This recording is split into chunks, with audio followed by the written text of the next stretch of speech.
بسم اللہ الرحمن الرحیم۔ الصلاۃ والسلام علی خاتم النبیین، الصلاۃ والسلام علی رحمۃ للعالمین۔ اما بعد، حدیث نمبر 3664، سنن ابن ماجہ، حضرت ابو اسید مالک بن ربیعہ رضی اللہ تعالی عنہ سے روایت ہے، انہوں نے فرمایا، ہم لوگ نبی کریم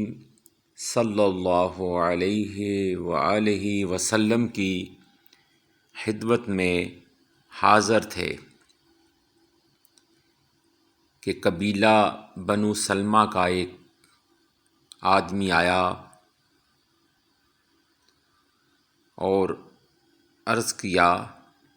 اے اللہ کے رسول صلی اللہ علیہ وسلم، کیا میرے والدین سے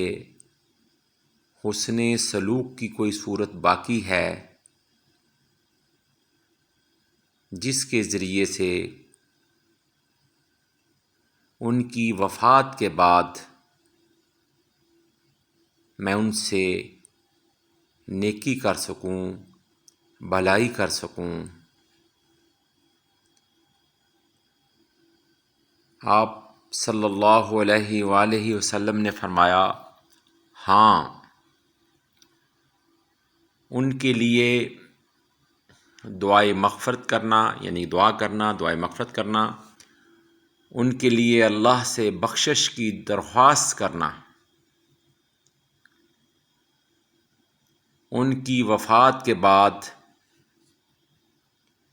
ان کے وعدے پورے کرنا جو وہ زندگی میں پورے نہ کر سکے ہوں۔ یعنی کہ انہوں نے اگر کسی کے ساتھ کوئی کام کرنے کا وعدہ کیا تھا، کسی کی مدد کرنے کا وعدہ کیا تھا، یا کچھ کسی کو دینے کا وعدہ کیا تھا، یا کسی کے کام آنے کا وعدہ کیا تھا کسی چیز، تو وہ ان وعدوں کو پورا کرنا، پھر ان کے دوستوں کا احترام کرنا، اور ان رشتہ داروں سے صلہ رحمی کرنا جن سے تعلق صرف ان کے واسطے سے ہے، یعنی کہ جن رشتہ داروں سے تعلق تمہارے والد کی وجہ سے ہے، ان کے ساتھ صلہ رحمی، ان کا ادب و احترام کرنا، اسی طرح ان کا ادب کرنا جس طرح تم اپنے والدین کا کرتے ہو۔ یہ اس کی وضاحت میں ہے۔ اولاد جو ہے وہ اپنی والدین کے لیے صدقہ جاریہ ہے۔ اگر وہ اپنے والدین کے لیے نیک اور صالح کام کرے اور صدقہ جاریہ کے طور پر کہیں پانی کا کنواں یا پانی کا چشمہ یا پانی کا چلر لگوا دے، مسجد کے اندر وضو کرنے کے لیے موٹر وغیرہ یا پانی کا انتظام کر دیا جائے، غربا و مساکین و یتامہ کے گھروں کے خرچ کے لیے کچھ ماہانہ یا روزینہ لگا دیے جائے، اور کوئی بھی ایسا کام کو اپنے والدین کے نام کا کوئی درخت لگا دیا جائے